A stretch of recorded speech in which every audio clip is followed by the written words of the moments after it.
আচ্ছা, আমাকে একটা জিনিস বলুন, এটা হয়তো অনেকের মনে এই প্রশ্ন থাকতেই পারে যে মানে যদি সহজে বলতে চাই যে যোগাটা আসলে কি, মানে এটা যদি একটু আপনি আমাকে বলেন। আচ্ছা, যোগ অ্যাকচুয়াল বলতে গেলে যোগ আলাদা, আসন আলাদা, ঠিক আছে? আচ্ছা। যোগ আলাদা জিনিস। যোগ মানে আমরা যদি বলি আমাদের দেহ বা আত্মা, সেটাকে মানে আমাদের আত্মাটাকে পরমাত্মার সঙ্গে মিলন, আচ্ছা। এটা অ্যাকচুয়াল যোগ, ঠিক আছে? আচ্ছা। আর আসন মানে আমরা বিভিন্ন শরীরের শারীরিক যে ভঙ্গিমা, সেগুলো আসন।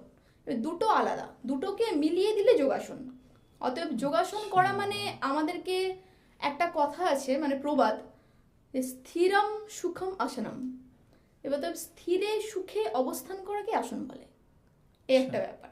তো আমরা খুব ধীর স্থির হয়ে, শরীরকে খুব বেশি চাপ না দিয়ে, কষ্ট না করে, খুব হালকাভাবে মনেই মনোসংযোগ, যা বললাম, হুম। কনসেন্ট্রেশনটা আমাদেরকে একদম বললাম না, আত্মার সাথে পরমাত্মার যোগ। হুম। তো মানে পরমাত্মার যোগের ওটা অত সহজ নয় আর কি ব্যাপারটা।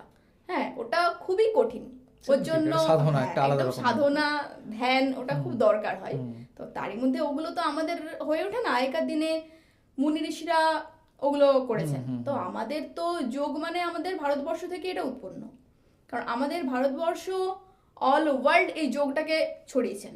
কারণ আমাদের মানে ঋষিমুনিরাই যোগের উৎপত্তি করেছেন যাকে বলে। একদম তারাই স্রষ্টা। একদম। এবারে স্রষ্টা হিসেবে যদি বলতে হয়, তাহলে হুম। বলতে হবে আমাদের আদিযোগী স্বয়ং মহাদেব। ঠিক।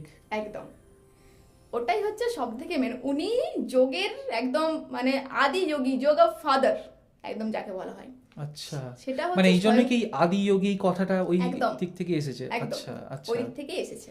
মানে যোগের প্রবর্তক যদি বলা হয়, উনি হচ্ছে স্বয়ং মহাদেব।